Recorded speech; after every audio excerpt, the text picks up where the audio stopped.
भारत ने पाकिस्तान के लिए अपनी फ़ज़ाई हदूद बंद कर दी हैं। भारतीय हुकूमत ने पाकिस्तान के लिए फ़ज़ाई बंदिश का नोटिस जारी कर दिया है, जिसके मुताबिक आज से 23 मई तक भारतीय फ़ज़ाई हदूद तमाम पाकिस्तानी तैयारों के लिए बंद रहेंगी। कौमी एयरलाइन पाकिस्तान भारत कशीदगी की वजह से एहतियात के तौर पर पहले ही भारतीय फ़ज़ाई हदूद का इस्तेमाल रोक चुकी है।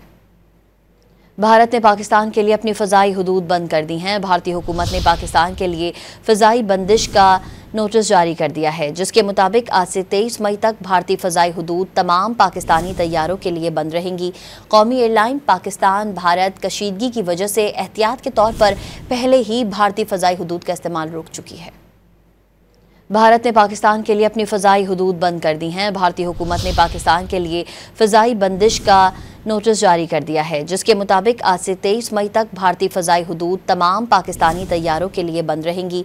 कौमी एयरलाइन पाकिस्तान भारत कशीदगी की वजह से एहतियात के तौर पर पहले ही भारतीय फ़ज़ाई हदूद का इस्तेमाल रोक चुकी है।